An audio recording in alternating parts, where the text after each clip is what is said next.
Salve, galera do Futebol, estamos de volta com o Resenha de DM. Eu, Felipe Graça, e aqui do meu lado, Feliciano Bastos Neto. Como é que vai, Feliciano? Tudo bem, muito motivado hoje para esse nosso episódio com um dos meus grandes mentores que eu tive na vida profissional e pessoal, Felipe. Então é uma grande satisfação em receber esse ídolo que eu tenho aqui. Olha só, um ídolo do Feli, ele é um renomado professor universitário que atua nas áreas técnicas e gestão de esportes de alto rendimento. Ele é especialista em ciência do esporte pela UFC-SPA, antiga fundação, para quem é aqui de Porto Alegre, em neurociências e comportamento pela PUC, mestre em educação também pela PUC, e vai aqui, doutor em filosofia das ciências da educação pela Universidade de Barcelona, com área de concentração em técnicas e gestão em esportes. Ele é autor de diversos livros que a gente já pode colocar na tela aí, incluindo livros sobre o esporte olímpico, jogador de futebol, gestão de futebol.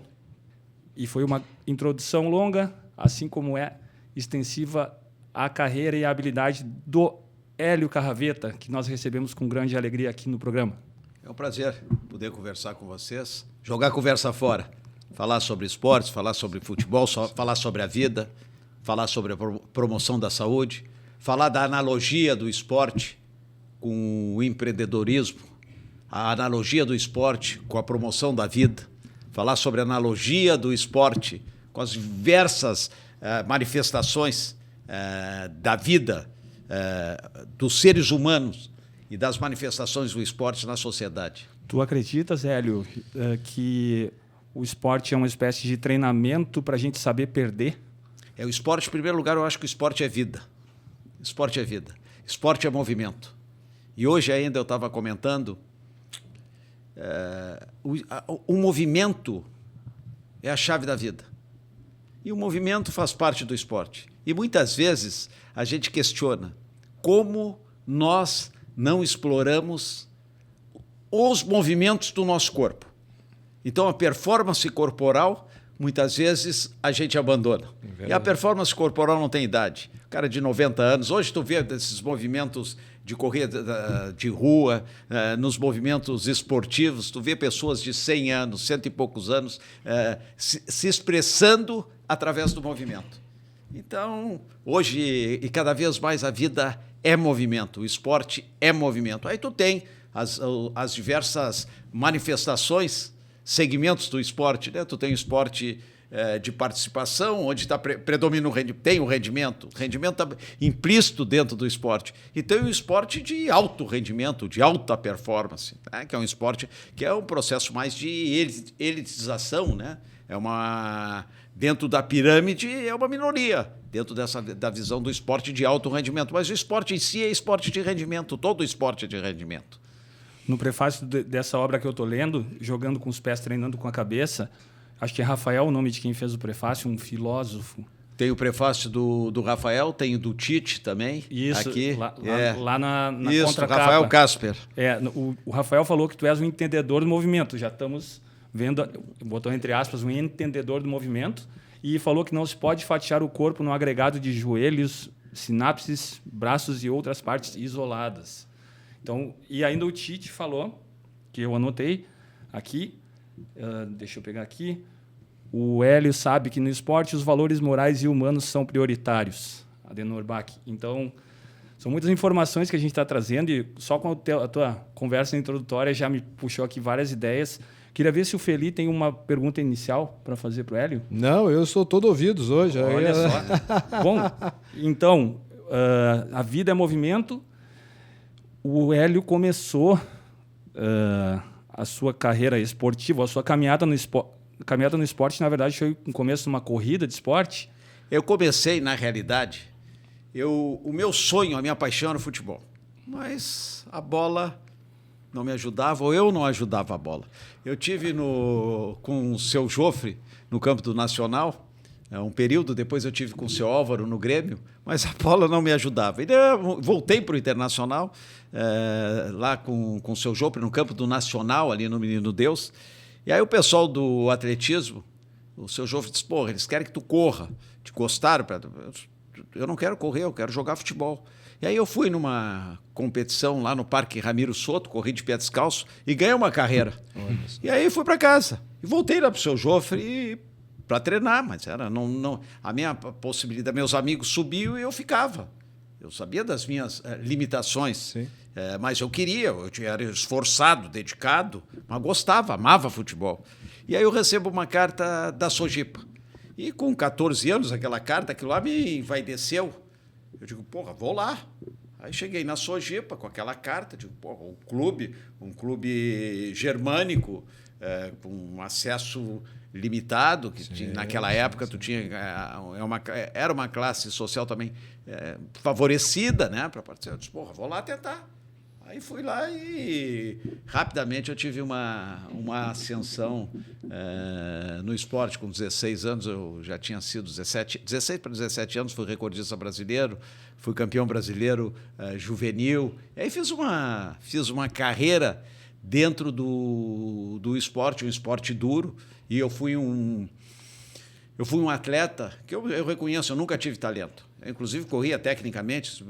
Se um biomecânico fosse analisar minha corrida, eu disse, não, esse cara não vai chegar em lugar nenhum. Mas eu tinha muita dedicação, tinha muita resiliência, tinha esforço, determinação. Isso que me levou a conseguir resultados no esporte. Eu, com 17 anos, fui laureado na Sojipa. Com 18 anos, eu era campeão brasileiro adulto. Tinha um sonho muito grande de uma Olimpíada. Infelizmente, não consegui uma Olimpíada. Fui campeão brasileiro universitário várias vezes, campeão brasileiro colegial, e acabei indo a uma universidade, foi uma universidade em Roma, e vivi uma vida inteira o treinamento esportivo. O treinamento esportivo eu vivi como atleta, e depois vivi profissionalmente o treinamento esportivo. E trabalhei dentro do desporto coletivo. Eu trabalhei na época, futebol de salão, e trabalhei com handball. Fui treinador de handball da Decocha, depois fui treinador de handball do Internacional e fiz concurso público para a Universidade Federal do Rio Grande do Sul na área dos jogos esportivos coletivos, especificamente no handball. E, ao mesmo tempo, trabalhava com atletismo. Então, o treinamento esportivo fez parte de toda a minha vida. Eu vivi o treinamento esportivo. E acredito muito, muito no treinamento esportivo. Porque o treinamento esportivo nada mais é que um processo continuado de ensino-aprendizagem onde tu provoca as adaptações. E o treinamento esportivo tem outro aspecto. Ele não começa pelos músculos. Cada vez mais, naquela época, eu desconhecia.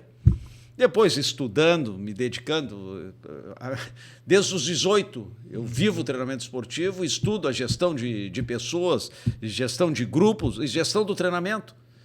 O treinamento esportivo não começa pelos músculos. O treinamento esportivo começa pela cabeça. Interessante. Pela cabeça. Pela cabeça começa o treinamento esportivo.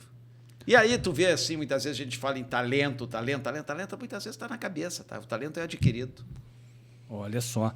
Então, ali, depois dessa fase do atletismo com a Universidade de várias conquistas nacionais e internacionais também, participações internacionais também, tu foste para a faculdade aqui em Porto Alegre? Nesse período, eu entro na faculdade, começo a trabalhar precocemente.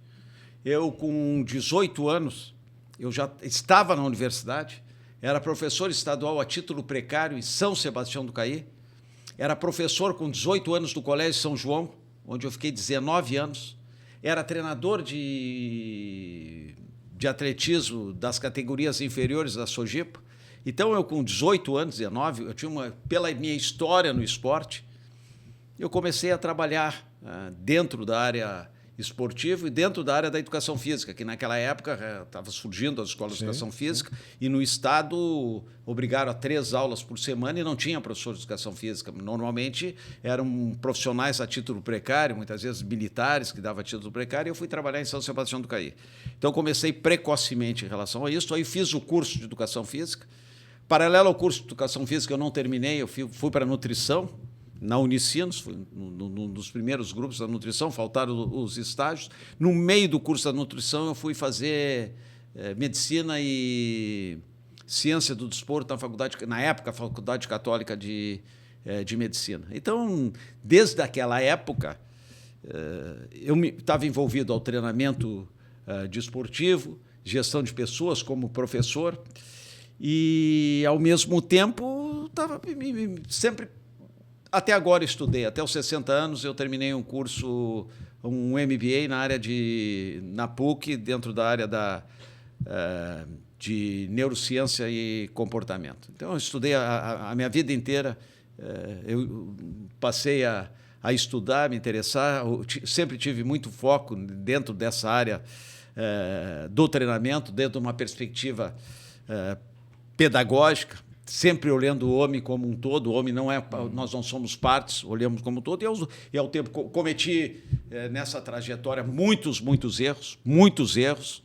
E dentro desses erros também tive acertos e cada vez fui aprendendo. Eu acho que a vida em si é um eterno aprender, né, Feliciano? É um eterno aprendizado. Concordo 100%.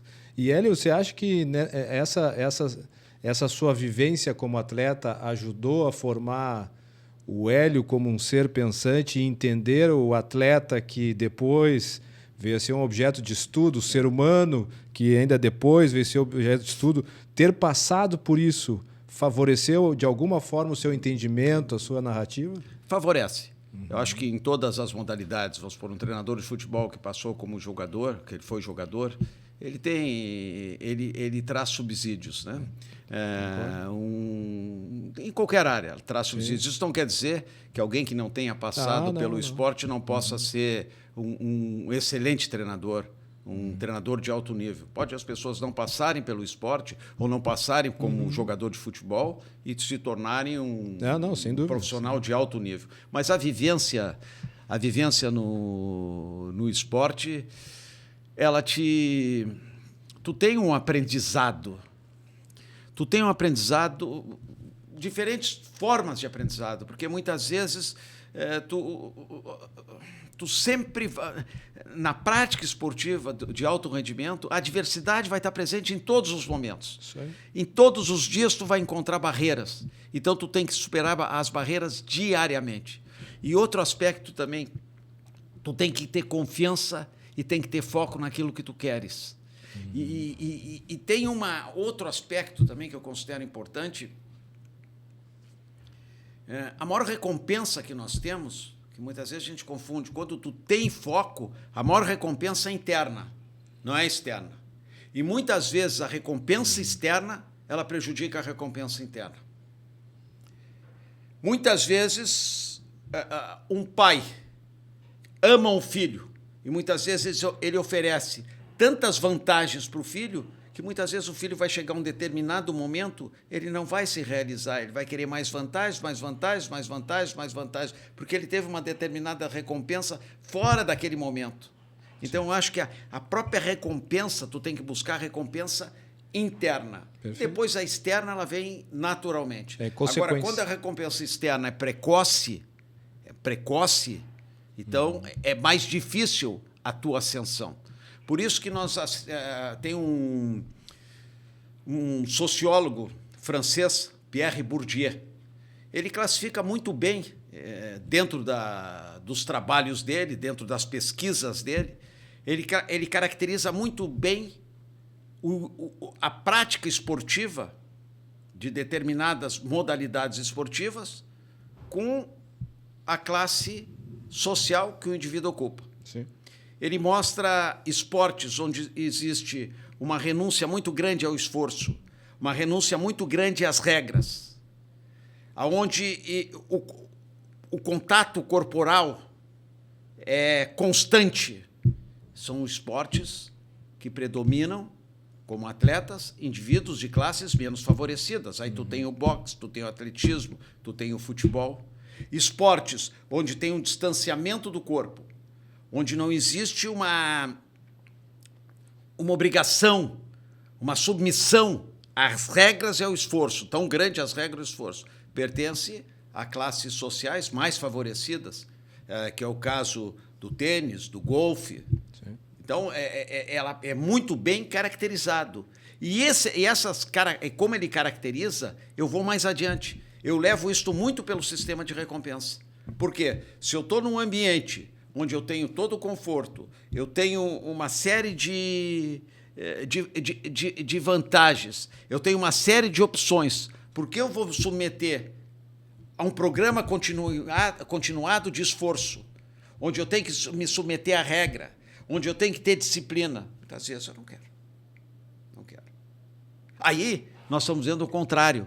Tu está vendo indivíduos de classe social hoje elevada, indivíduos com nível cultural elevado, indivíduos que tiveram uma ascensão econômica, hoje eles estão fazendo o quê? Esporte, onde existe o quê? Onde existe uma submissão ao esforço. Aí tu vê, os movimentos de corridas de rua é a maior manifestação esportiva que nós temos hoje que caracteriza muito bem isso. E tem um outro aspecto que eu faço questão de colocar, inclusive para os pais, para os professores. A dor, ela tem um significado. A dor, através do esforço, tem um grande significado. E ela tem recompensa. Essa dor, ela provoca a promoção de neurotransmissores, como a dopamina, a serotonina, que te levam a uma satisfação, um prazer tão grande. Então, tu vê que pessoas, muitas vezes, que não se submeteram ao esforço em determinadas épocas, elas entram nessas assessorias de corrida, começam a correr, começam a pagar o preço e cada vez buscam, têm uma realização interna grande. Por quê? Porque a bioquímica corporal, ela passa a ter alterações. E essas alterações, elas começam aonde? Começa aqui, começa no teu cérebro, começa na cabeça. O esporte completando a vida da pessoa, né? De repente faltou uma experiência desse tipo e o cara, por meio do esporte, está se equilibrando. Faz sentido. Socialmente a gente acompanha realmente esse movimento e faz bastante sentido. Mas eu pegando um gancho que eu acho importante, assim, que a você que eu considero um cientista do comportamento humano, sempre foi. Mas, assim, se observa também que, dentro dessa questão do benefício interno perante o externo, que o atleta sul-americano, na minha concepção, e por um trabalho que há muito tempo li, que até eu tenho que foi um estudo de caso que fizeram naquele período com tenistas. Aí pegaram o Rios, que é o chileno, foi número 1 do mundo em determinado período, e compararam ele com o Ivan Lendl, tenista tcheco, e onde o Ivan Lendl ficou mais de 10 anos como tenista número 1 do mundo, e aquela conduta irretocável, sempre buscando o seu máximo, enfim, aquele padrão europeu, né? Retilíneo, enfim. Tal. E o Rios, enfim, ele estava ali com um atleta sul-americano, parece que ele só queria realizar o ganho monetário, porque quando ele teve um ganho monetário, o comportamento dele como atleta andou, né, foi água abaixo, e aí teve uma série de correlações que atrapalharam o seu desempenho. Então, eu queria te perguntar se dentro dessa esfera de análise do comportamento humano, da neurociência, há essa diferença para o atleta sul-americano, ou se dentro da sua própria observação, enfim, né, há a diferença do atleta sul-americano para um padrão europeu? Eu não tenho, assim, não saberia, eu nunca li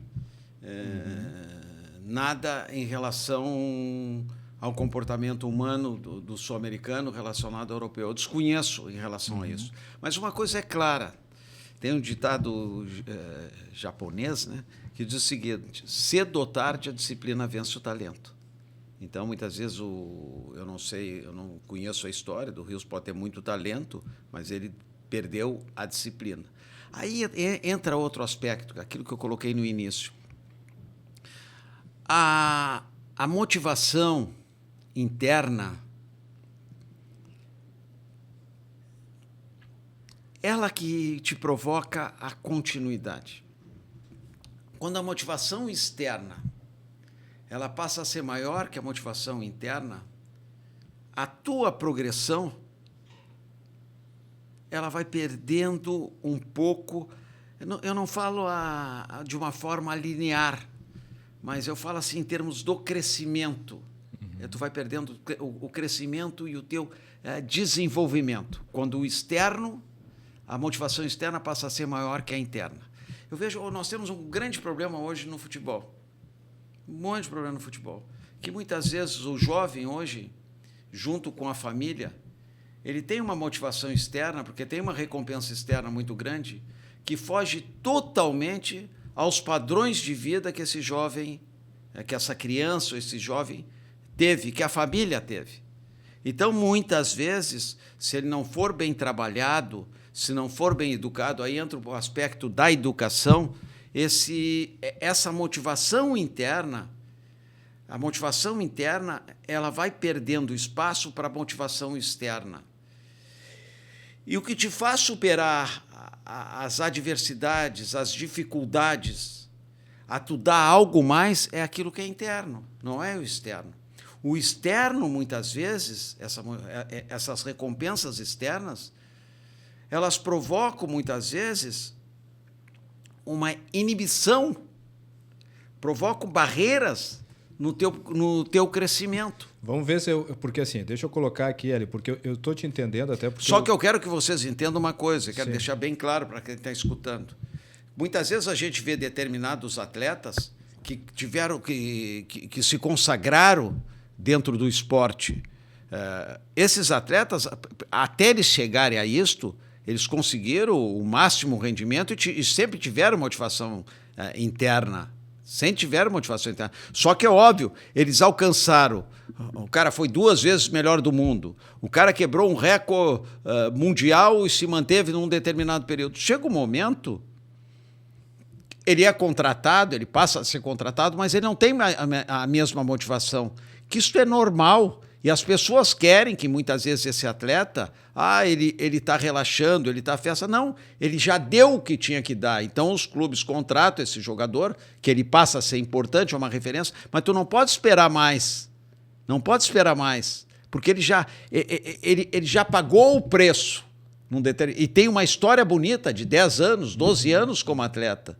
Então tu tem que entender que até pelo processo cronológico relacionado à idade, o próximo processo de desenvolvimento, ele não vai pagar o mesmo preço, não quer pagar o mesmo preço que ele pagava antes. Perfeito. Então isso é normal. Perfeito. E nós temos que entender isso como normal. Aí muitas vezes tu cobra, tu tem que cobrar, tu vê a história dele, tu tem que cobrar de quem contrata muitas vezes o jogador, mas tu vê a história dele é riquíssima e tem que ser valorizada. E muitas vezes quando ele chega num determinado ponto, ele passa a ser, pela mídia, pelo um contexto social, parece que ele nunca fez nada na vida dele. Ele fez, ele chegou ao máximo, ele foi uma estrela. E continua, só que ele não vai continuar brilhando como brilhou antes, porque ele não quer mais pagar o preço. Isso é normal. Isso acontece com qualquer um de nós. Qualquer ser humano. A motivação interna, pelo que eu estou aqui observando nesse momento aqui da conversa, ela pode se considerar um fator peculiar ao indivíduo. Tem indivíduos que vão naturalmente se motivar internamente por 20 anos e outros por 7. E, de repente, é um fator até de análise, no contexto de uma contratação de alguém, a como é que esse cara está nesse sentido. Será que ele já, tentando ilustrar, já ganhou aqui um contrato milionário e agora ele vai relaxar um pouco? De repente... E muitas vezes nós temos que entender que ele não relaxa, que muitas vezes ele chega a um determinado limite e desse limite ele não vai avançar mais. Então ele não relaxa. Ele continua muitas vezes com a mesma, até a mesma dedicação, mas ele não consegue mais pagar aquele preço que ele pagou antes. Então, muitas vezes a gente olha pela aparência, mas tu não está acompanhando ele ali no dia a dia. Então nós queremos cobrar que ele tenha o mesmo desempenho quando teve no auge da carreira. É que nós estamos falando que, na minha concepção, se não concordar, por favor, o Felipe também, mas nós estamos falando de que tem 2 aspectos muito importantes aí. O primeiro, na minha concepção, que eu penso, que nós temos um sistema muito paternalista aqui que eu conheço, né? Então, assim, diante do que eu já vivi e tal, assim, que não foram muitos lugares, mas assim, nós temos um sistema muito paternalista, onde, por uma série de situações que se criaram a partir da Lei Pelé, o atleta, hoje, para o clube mantê-lo a partir dos 14, 15 anos de idade, ele faz 5 anos de contrato, ele pode fazer 5 anos de contrato. Ele chega no profissional Pô, nós pegamos, se tu começasse no Inter em 95, 96, os meninos chegavam de ônibus lá, moravam na concentração, que chamava de caverna, entendesse? Assinavam o primeiro contrato que ajudava um pouco a família. Quer dizer, eles lutavam pelo prato de comida, né? Por um bom tempo ainda, até realmente assinar um contrato que iria fazer diferença na vida deles. Hoje, né, essas recompensas externas que o professor está colocando, são recompensas que esses meninos, muitas vezes, eles chegam no profissional com um carro importado, que eu não tenho nada a ver com isso, mas, ou seja, a vida deles, para eles, já está ganha. Então, a motivação, na minha concepção, isso seria um paternalismo no sentido que eles não foram preparados, porque antes eles e a família, com 13, 14 anos de idade, eles viviam com um salário mínimo, com uma pensão, com alguma coisa que sustentava 10, 15 pessoas. Aí eles chegam ganhando 70, 100, 150 mil por mês no profissional, entendeu? Então é uma virada de chave que eles já não têm tanta, na minha, né, forma de ver, o agente externo deles já meio que obliterou o agente interno, aquela recompensa interna. E aí, quando eles assinam aqueles salários de 500, 700 mil, aí nós perdemos aquele olho de tigre. Então, é essa a concepção que eu tenho de observação. Eu concordo contigo. Eu só não quero assim fazer uma comparação quantitativa em termos de valores que o cara recebe. Eu acho que muitas vezes ele recebe, ele tem méritos para receber. Claro. Só que aí eu vejo outro aspecto também, uma questão de educação. Tá? A educação passa a ser fundamental no processo de formação. Educação tu está formando, tu tem que formar o homem. E muitas vezes, tu forma um homem, a escolaridade ela não é para aumentar a tua intelectualidade. Perfeito. A tua escolaridade é para entender o mundo, entender aquilo que tu faz. E muitas vezes tu vê dentro de um clube que 50%, 60%, 90% não estudam. Hoje os clubes estão obrigando a estudar. Esse é o primeiro ponto. Segundo ponto que eu observo também é o atleta, quanto mais se destaca, não estou falando do futebol, mas nas modalidades em geral, ele passa a ser muito mais... ele passa a ter uma certa mordomia, principalmente dentro do futebol, porque muitas vezes o responsável ele começa a dar toda uma série de conforto, uma série de proteção. É a única atividade, assim, as atividades humanas hoje dentro, em qualquer área, o cara que se destaca cada vez, o aluno que é bom muitas vezes na escola, ele quer passar no vestibular, é o que mais estuda, é o que mais paga o preço, é o que mais ele tem autogestão, tem mais disciplina. E nós, de uma forma, muitas vezes, nós educamos de uma forma errada. Eu acredito muito no limite. Quem coloca limite, ama. Limite, quando eu tenho colocar limite, eu vou te amar, eu vou te respeitar, eu vou te escutar, mas tu tem que ter limite. Perfeito. Então, nós estamos perdendo as nossas referências em termos de limite. Concordo plenamente. Limite é importante. Não pode ter uma fila. Eu tenho que ser educado para entrar numa fila, que num banco eu vou entrar na fila. Na farmácia eu vou entrar na fila. No ônibus eu vou entrar na fila. Então, por que não pode ter fila? A vida é assim. A vida é assim. Então, os limites passam a ser importantes. Aí entra um componente importante, que é a educação. E a educação sem limite, a educação tem que ter diálogo. A educação tu tem que dar liberdade, dar mobilidade, mas tem que ter limite. E nós estamos perdendo esses valores gradativamente. A própria família hoje encontra dificuldade para dar limite. E muitas vezes nós queremos que o professor dê limite na escola. Se a família não dá limite, o professor vai conseguir dar limite na escola, e muitas vezes nós não estamos dando limite nos clubes. Isso é fundamental. Falando em clubes, Hélio, assim, quando eu ouvi o teu nome aqui para ser entrevistado por nós, eu associo desde logo ao Internacional, né? Tu exerceste uma função lá por um tempo muito longo, né? Mais de 20 anos, creio eu, 26, eu acho. 25 anos e 3 meses, para ser mais preciso. 25 anos, dezembro, janeiro, fevereiro. 25 anos e 3 meses. 25 anos e 3 meses. Então, todo o teu processo observatório deve ter tido muito input lá da vida no Internacional. Desde que começaste lá em 96, né? Isso. De lá até aqui, o que foi o maior aprendizado lá dentro, a convivência com as pessoas, enfim?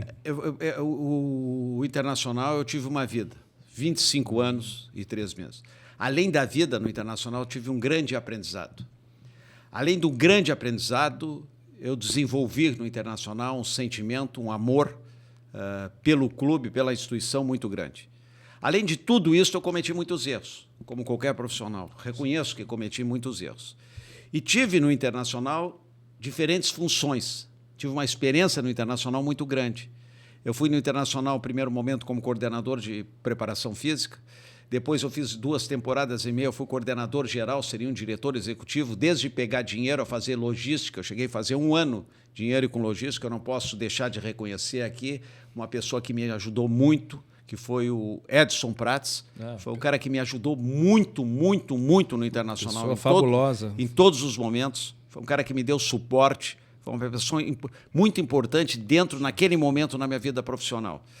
E no Internacional, além disso, depois eu passei a coordenar performance, fui coordenador geral das categorias de base, fui coordenador voltei a ser coordenador de preparação física, trabalhei como coordenador de performance, implantei no Internacional o retreinamento.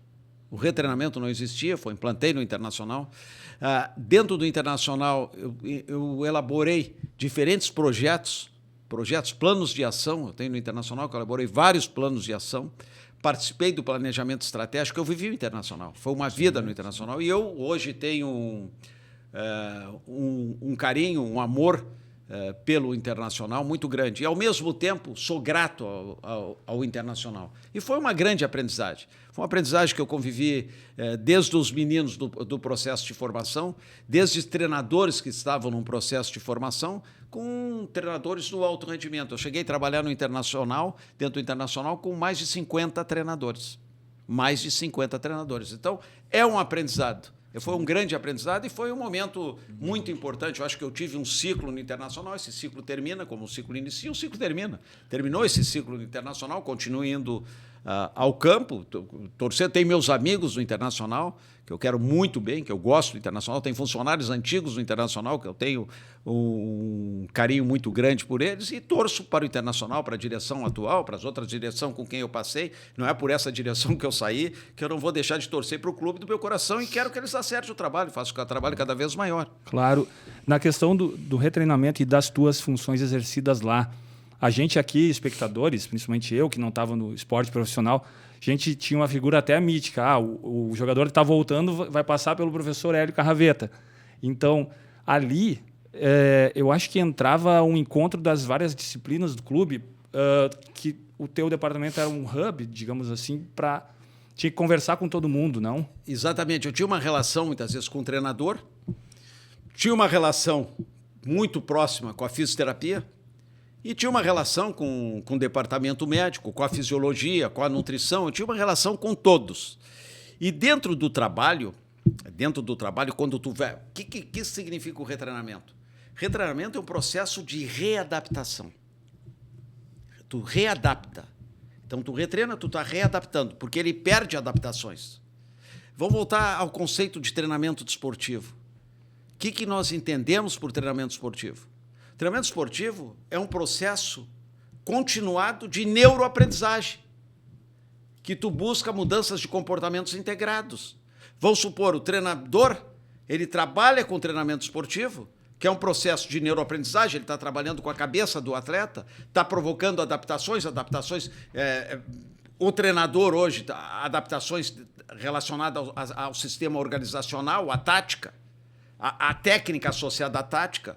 A comissão técnica trabalha a relação da técnica com a tática. O preparador físico trabalha de uma forma integrada, o técnico, o tático e o físico, as adaptações adequadas às cargas de trabalho, para não sobrepor cargas de trabalho, adequada dentro de um princípio heterocrônico de cargas. Então, é um trabalho que tem uma certa complexidade.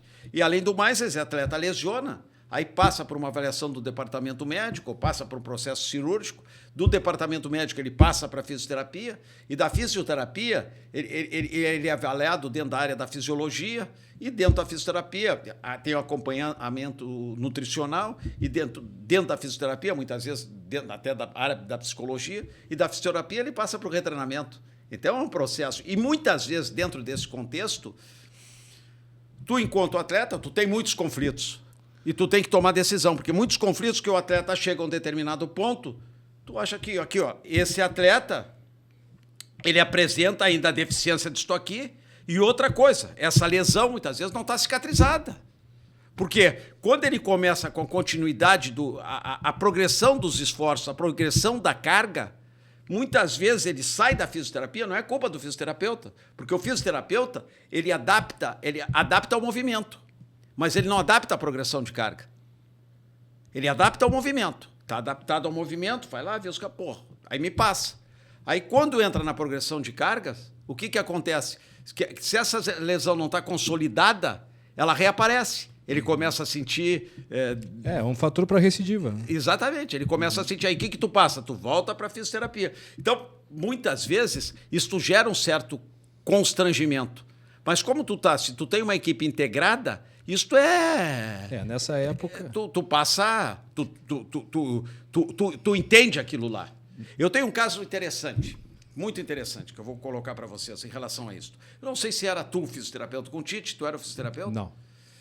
Teve um caso do Índio. O Índio veio comigo para o retreinamento e não me lembro se era o Tite ou era o Muricy, não me lembro. E o Tite veio o Índio veio para o retreinamento. E dentro do retreinamento trabalhou um dia comigo, foi uma quinta-feira. E o treinador me perguntou: Hélio, porra, eu estou precisando, o que tu acha? Eu disse, pode ir. Aí o departamento médico me questionou. Porra, nós te mandamos o cara quinta-feira, como é que tu tá mandando ele para... Eu disse, não, agora a responsabilidade é minha. Ele trabalhou, ele fez isso aqui, eu fiz 2 dias de trabalho comigo, teve uma certa exigência, uma progressão de carga limitada, e o treinador precisando. E eu também um pouco de torcedor. Eu disse, pode ir. Pode ir. Sim. Pô, terminou o primeiro tempo, eu estava nervoso. Porra, digo, agora ele sai do jogo, não vai continuar. Continuou no jogo. Eu digo, puta, foi para o segundo tempo. Eu digo, agora vai lesionar. Tipo, vou me incomodar com a situação. O departamento médico vai vir em cima de mim. Aí o Índio, ele tinha uma condição física, genética muito boa. Aí jogou, terminou o jogo, continuou treinando, tudo. Só que algumas coisas... Quando ele vai para o retreinamento, tu tem que tomar decisão. E muitas vezes essa decisão, ela não tem uma certa racionalidade. Vamos ser coerentes. Então tem uma racionalidade. Ela tem muito da tua percepção e tem um pouco também da tua sensibilidade e do teu emocional. O esporte de alto nível. E aí, muitas vezes, o treinador estava precisando, dentro daquele contexto, eu achei, pela carga que eu trabalhei com ele, pela maneira como eu conhecia esse atleta, eu digo, pode ir. Sim. Só que a responsabilidade de tomar essa decisão e o medo também é grande. Então, são coisas que acontecem, que no dia a dia vai acontecer. É importante frisar que, nessa época, foi um dos grandes avanços que, na minha concepção, porque... Eu entrei no Internacional 94, um pouquinho antes do professor Hélio e tal. Então, assim, e não tinha fisioterapeuta. Antigamente eram os massagistas lá e tinha, enfim, a recuperação os fazia.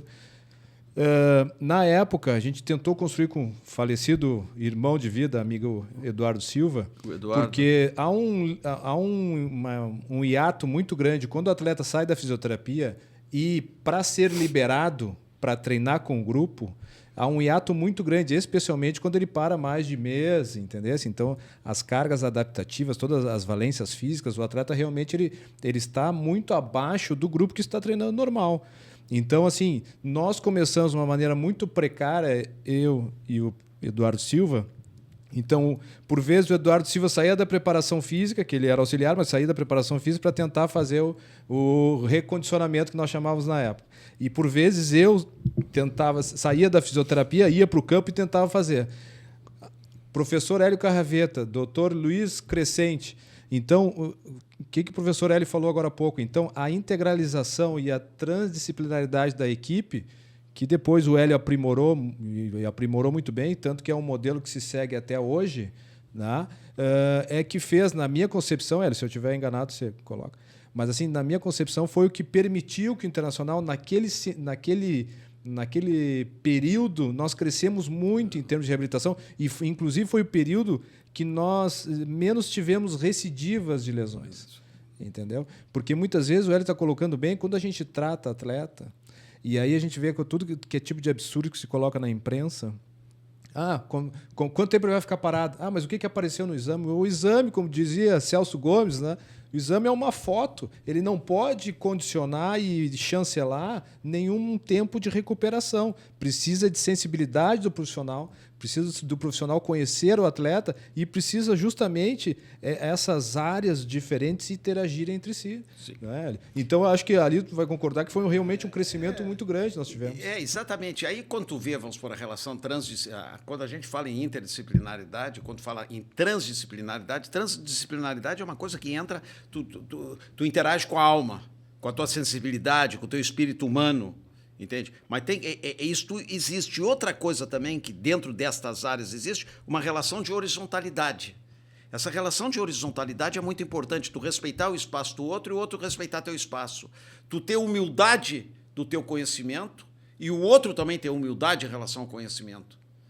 Porque muitas vezes, quando tu te especializa muito num assunto, dentro de uma área, é muito perigoso tu entrar na que eu chamo a prepotência epistemológica, a prepotência do saber, que aquele teu saber é maior do que...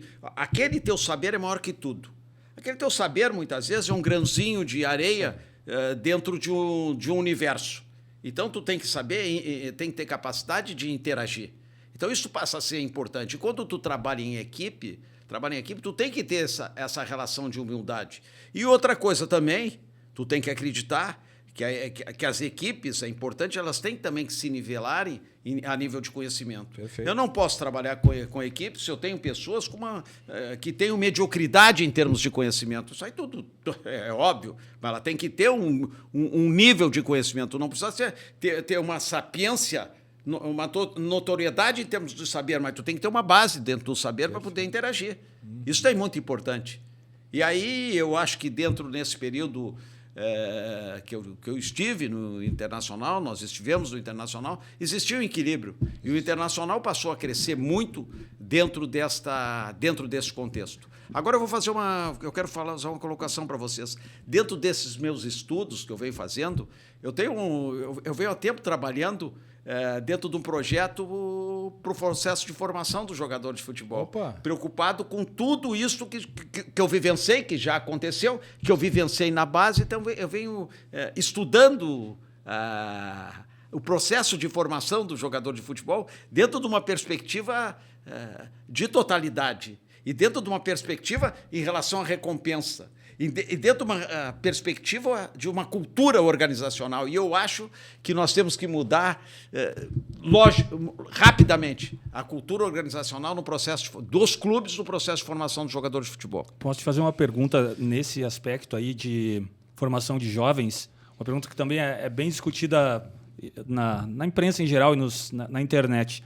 Formação de jogadores, ganhar competições ou focar exclusivamente na qualidade do atleta, ou qual seria aí o caminho? Gostei da tua pergunta. Ela é importante. Eu acho que assim, o sentimento agonístico, a vontade de vencer tem que estar presente sempre. Agora, mais importante, tu tem que formar o jogador.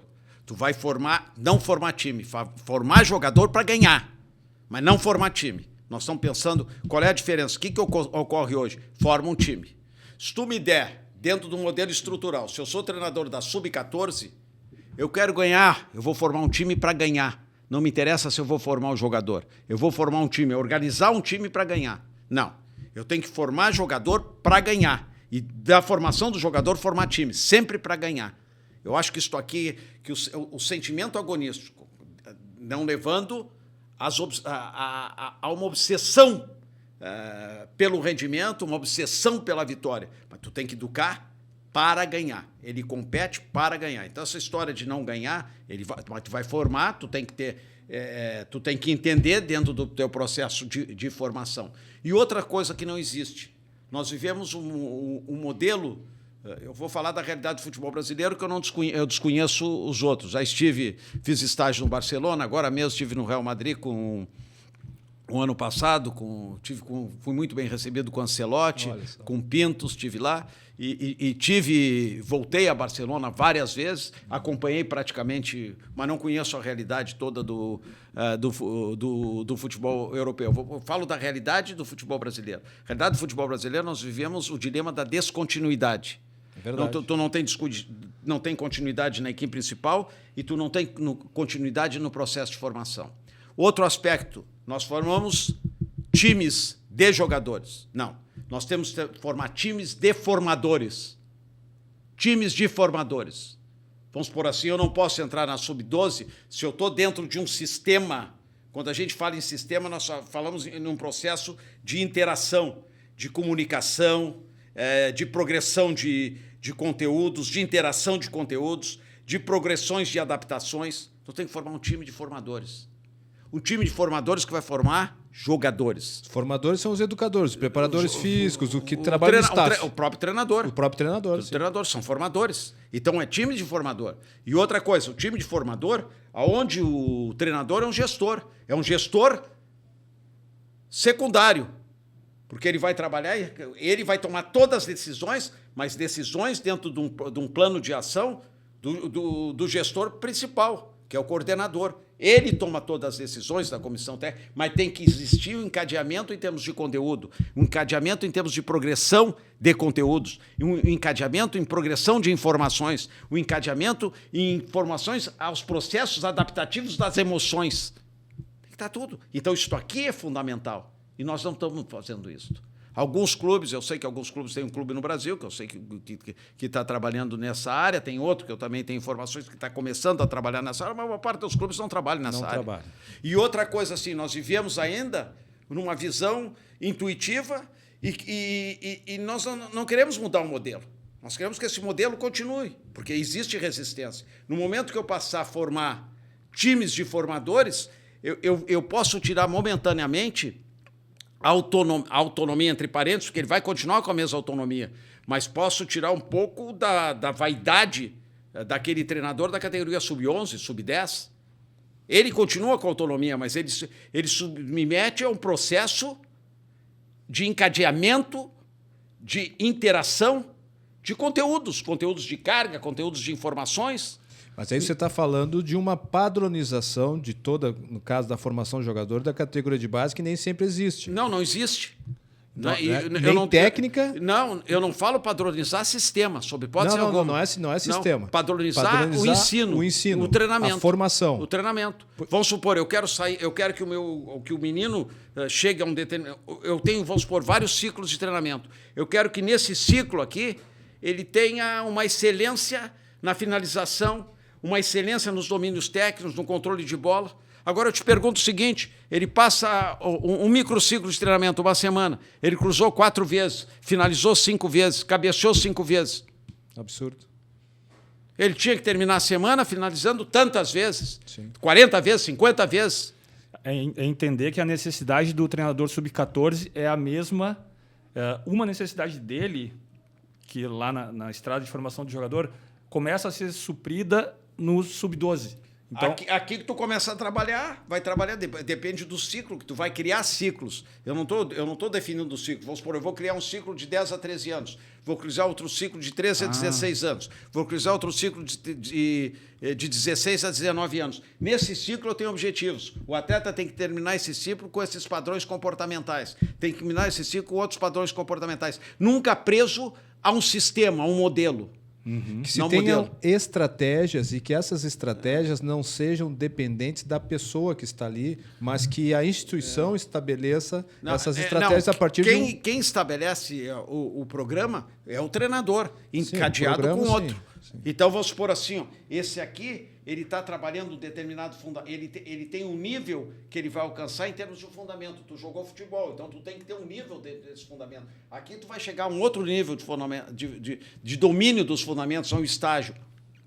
Agora, nós temos outro grande equívoco, que eu vou buscar, vou me reforçar na ciência. Vamos reforçar na ciência. O trabalho analítico no futebol não precisa existir. Não precisa existir. Tu só vai melhorar através da repetição. Tudo tu melhora através da repetição. Através da repetição, tu vai provocar os automatismos. Esses automatismos ficam numa região do cérebro chamada gânglio basal.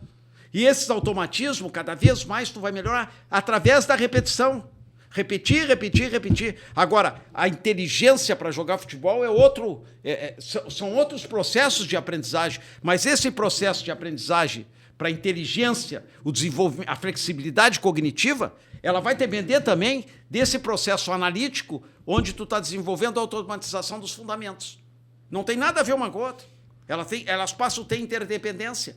Isto aqui, se eu estou trabalhando analítico, não significa que eu não vou desenvolver a flexibilidade cognitiva, a inteligência para jogar. Sim. Mas, Hélio, assim, só desculpa, Felipe, mas aqui é uma coisa que... Sou obrigado a perguntar, né? Tem que aproveitar o Hélio aqui. Repetição, repetição, repetição. Um preparador físico torna o time mais rápido? Ele modifica... Vou mudar a pergunta. O preparador físico, ele modifica as características do atleta, tornando-o mais rápido? Dentro de um processo de formação, não a curto prazo. Dentro de um processo de formação, tu vai melhorar a capacidade reflexa dele, tu vai melhorar a aceleração dele, tu vai melhorar uma série dentro de um trabalho de progressão. Sim. Progressivo. Agora, muitas vezes o atleta chega na equipe principal, dentro da rotina de treinamento.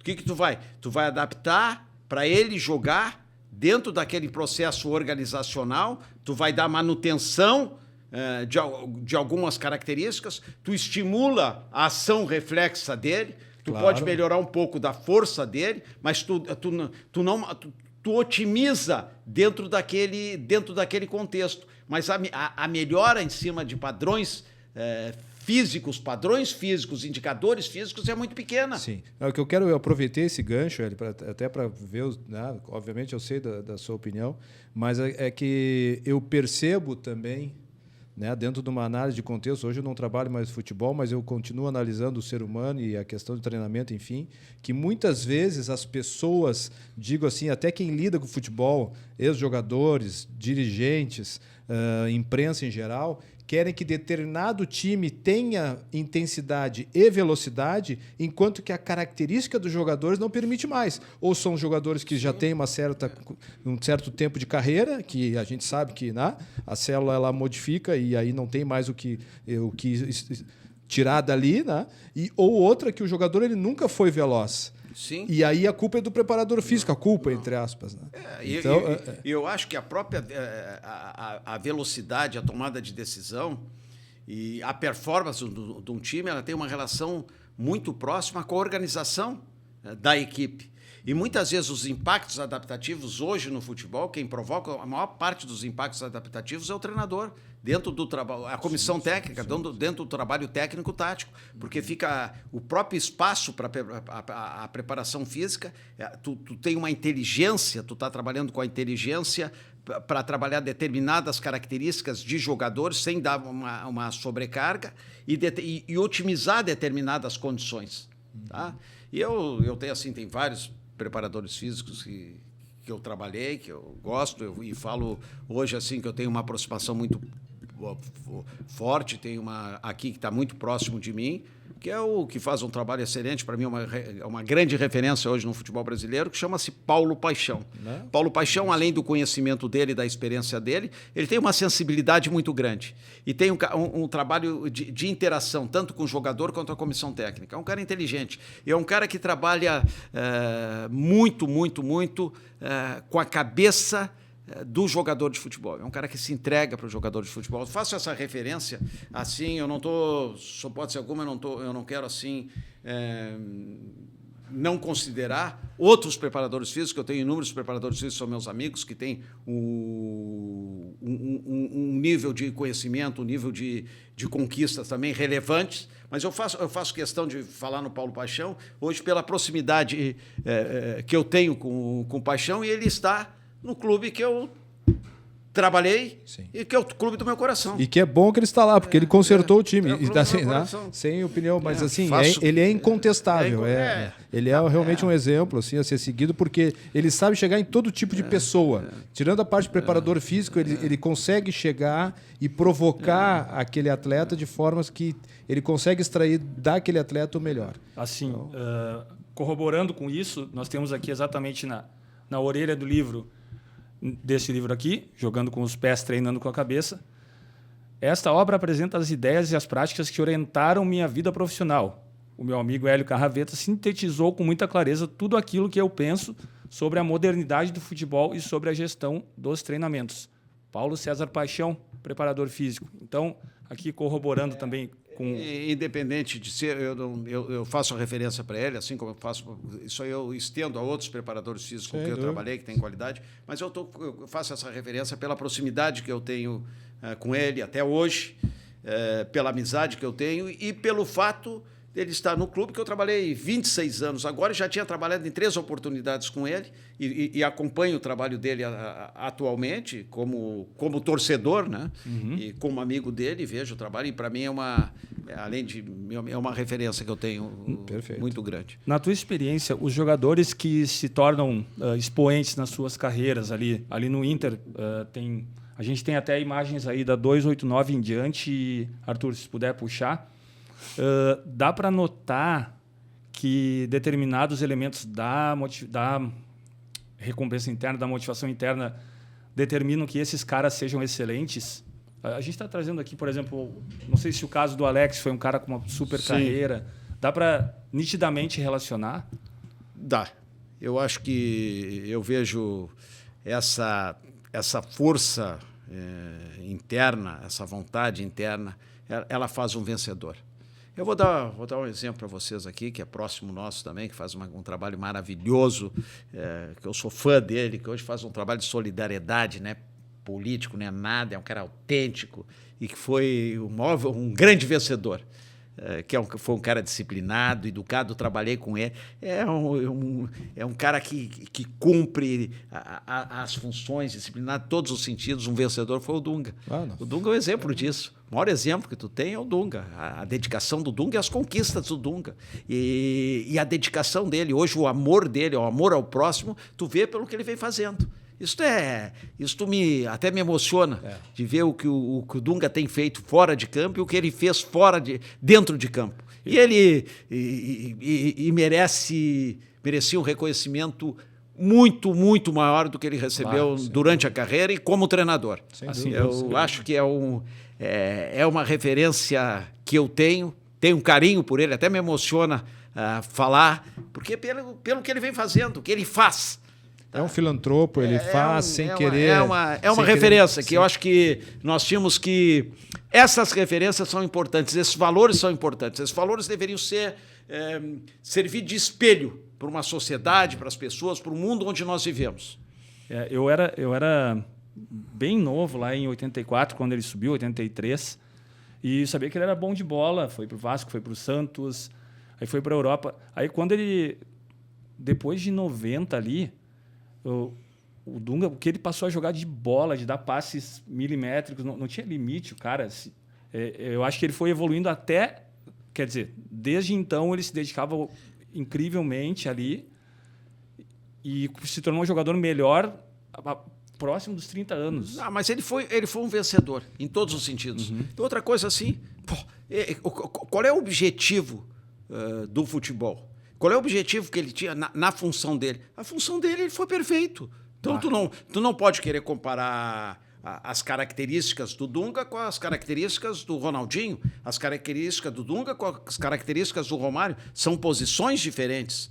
Então, as características do Dunga com as características do Roberto Carlos. Não. Agora, as características dele, na função dele, ele foi um vencedor. Então não tem, dispensa contestação. Dispensa contestar. Não faz, e é o tipo de comparação imbecil. Só quem não é da área para tentar comparar. Mas assim, o Dunga, além dessas características e fundamentos do jogo, ele tem uma mentalidade, né, para quem o conhece, ele tem uma resiliência, ele tem uma determinação, uma inteligência emocional que poucas vezes eu vi na vida. E olha assim, em termos assim, mas eu já lidei com bastante gente, vamos dizer assim, né? Então, realmente, esse outro lado dele que só foi mostrado agora, porque agora o pessoal, com as mídias sociais, o pessoal, porque o Dunga faz isso, faz aquilo, mas há quantos anos ele já faz? Não. Ele, né? Quando veio para o Internacional, claro, ele já fazia. Ele passou 10 anos fazendo isso no anonimato. E hoje, o fato dele colocar publicamente, eu acho que é extremamente importante. Também acho. Porque isso aqui, ele passa a multiplicar pessoas, empresários, artistas, jogadores de futebol a ter essa conduta. Por isso que faz a seleção do bem, porque vai agregando. E cada vez está agregando mais. Exatamente. E que ele continue.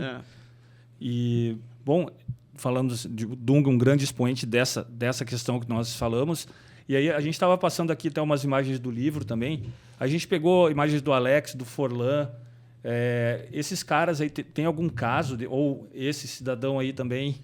O Fernandão, sim. Esse foi além de atleta, foi um grande amigo que eu tive. Um grande amigo. Ele teve um momento no Internacional, um momento difícil, que ele teve uma pubalgia e foi tratar em Goiás a pubalgia, estava com o Robson, 9 meses Porto. Teve aqui momentos muito difíceis, porque ele era muito competidor e naquele momento a pubalgia, muitas vezes, ela não... Tu vê, ele faz alguns movimentos, para ninguém. Parece que ele não tem. Ele sabe das limitações. Que ano quando era o cara isso? tem a pubalgia. Não, aí eu fiquei com ele uma semana em Goiás. Mas ele era uma liderança incontestável, um jogador. Ele tinha tanto as características como líder, características humanas, como características como profissional. Teve muita relevância. Por isso que ele foi um cara que venceu no Internacional em todos os sentidos, né? Como jogador de futebol. Mas essa lesão do pubis era 2007, 2005? Quando é que foi? Foi em 2008. Num período, o Taffarel me levou ele lá, e aí nós passamos um período, mas já era no final, e tinha um deadline onde se ele passasse de 10 meses, ele ia ter que ser acometido por uma cirurgia. Então, ele tinha também contra isso, entendeu? Eu acompanhei, tive com ele em Goiás nesse período. Era uma pessoa que além de jogador, foi um grande amigo que eu tive.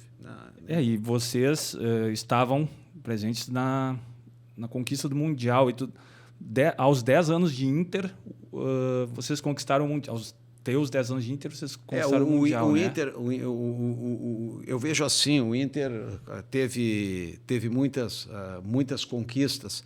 Eu acho que as conquistas do Internacional foram conquistas das comissões técnicas, dos treinadores, dos funcionários, dos jogadores, da direção.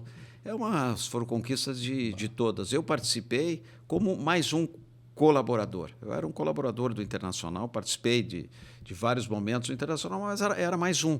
Eu acho que os clubes, assim, quando os mais um somam, os mais um pode potencializar, os mais uns podem multiplicar. Entende? Então, acho que eu fui no Internacional mais um. E junto com outros colegas, com comissões técnicas, com jogadores, vivi momentos extremamente significativos no Internacional, como vivi momentos difíceis também no Internacional, muito difíceis, com adversidades, com tristeza, com conflitos internos, com rebaixamento. Vivi no Internacional, vivi todos os momentos no Internacional. E eu acho que cada momento que eu vivi no Internacional marcou na minha vida de uma de uma forma diferente. Mas houve bons momentos como maus momentos. Como acertei no Internacional muito, como errei muito. Então isso faz parte da nossa vida. Nós, né? Faz parte do nosso crescimento. Mas eu fui um profissional do Internacional, vivi o Internacional e fui protagonista naquilo que fazia. Claro, mas era mais um, importante. sempre Sim. mais um no Internacional. E aí as questões de contexto do futebol, as questões de CBF e tudo mais, sempre repercutem no departamento de futebol, óbvio, né? E uma questão premente atualmente, Hélio, é a questão do calendário do futebol brasileiro. Eu estava pensando em algumas questões. Primeiro que nunca vai ter um calendário... É isso que eu queria perguntar. Dá para imaginar o que seria um calendário ideal em termos de... Ou entre um jogo e outro, que prazo é o ideal? O ideal talvez até inatingível, mas humanamente. Eu acho assim, vou dizer assim, eu não vou falar de calendário. Eu acho que tu tem que te adaptar ao calendário. Se tu vê o calendário mundial, pega o Barcelona, o Real Madrid. Eu tive agora com o Ancelotti, ele estava explicando, em 21 dias eles fizeram um número de jogos estúpido. Acho que fizeram em 21 dias 7 jogos, ou 5 jogos, 6 jogos. E como é que se faz? Em 4 dias. O que acontece hoje? Tu tem várias competições, tem o fator econômico, tem toda uma relação, uma exposição midiática pelo retorno financeiro.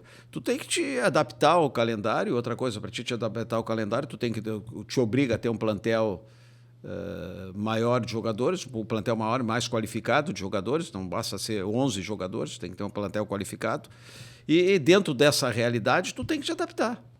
Essa realidade, eu acho que não é uma realidade só do futebol brasileiro, é uma realidade do futebol mundial. Que o número de jogos hoje são cada vez maiores e eu acho que é uma questão de adaptação. O clube tem que se adaptar. Eu acho que os clubes têm que priorizar determinadas competições, né? Entra nas competições e depois vai priorizando.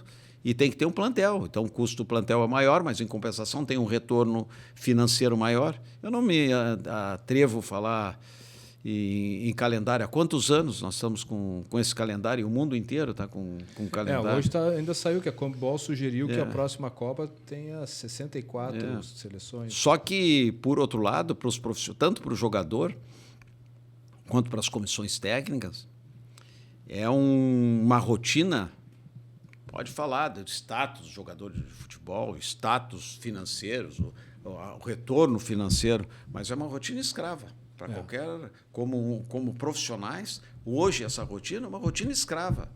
É uma rotina escrava. Eu só fico preocupado, Hélio, na questão que, na minha concepção, tem se misturado muito a questão, tu já falaste da questão econômica, que é no esporte de alto nível, no mundo todo, né? E o futebol realmente ele encabeça esse apelo popular, mas também a questão política.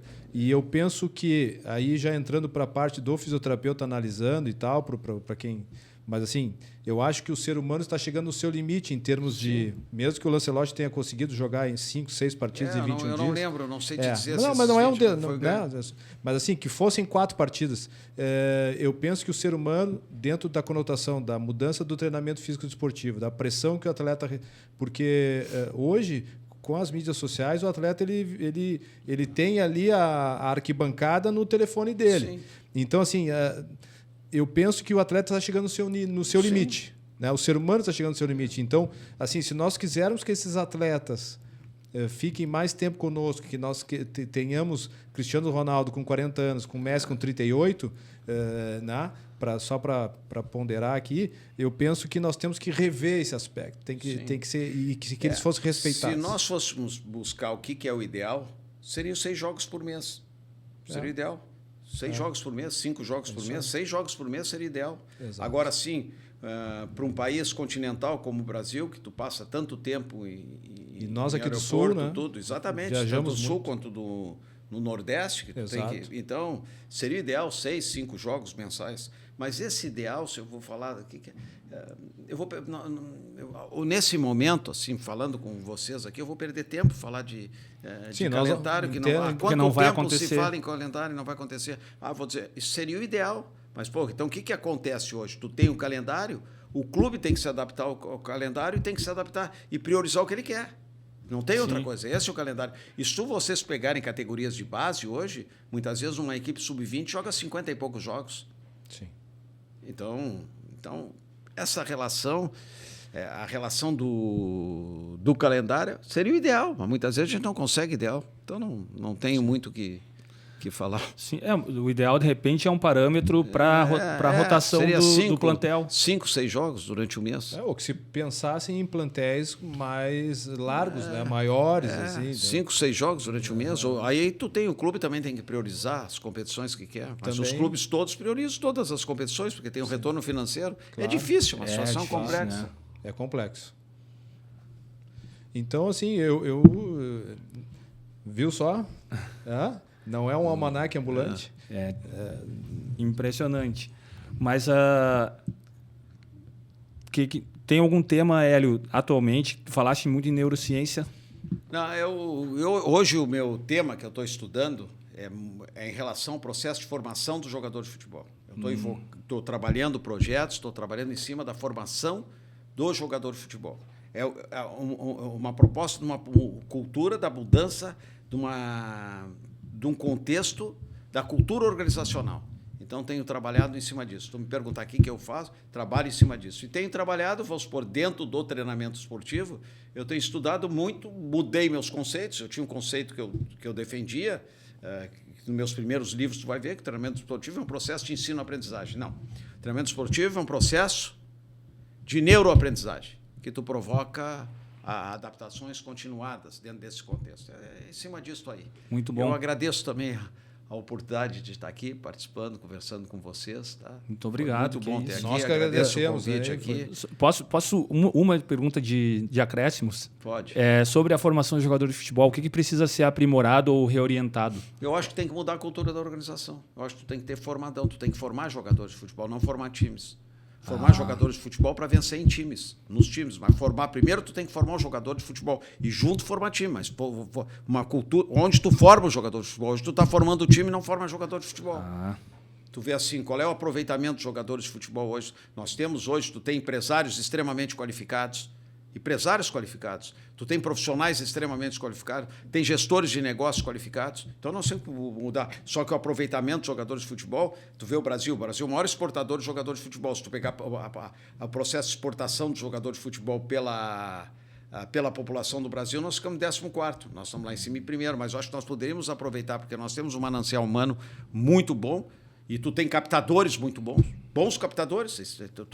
A área hoje, as pessoas estão envolvidas tanto na área de gestão de negócio como no processo de formação, apoio técnico. Tu tem profissionais extremamente qualificados no Brasil. Eu acho que nós temos que ter um melhor aproveitamento dos jogadores de futebol, tanto para a área para ser aproveitados na equipe principal, como na área de negócio. Eu acho que isso nós podemos aproveitar mais. E a sede dessa melhoria é o clube? Por enquanto é o clube, aonde tu vai formar, o processo de formação. Dentro de agora tem que modificar, eu acho que tem que modificar urgentemente a cultura da organização.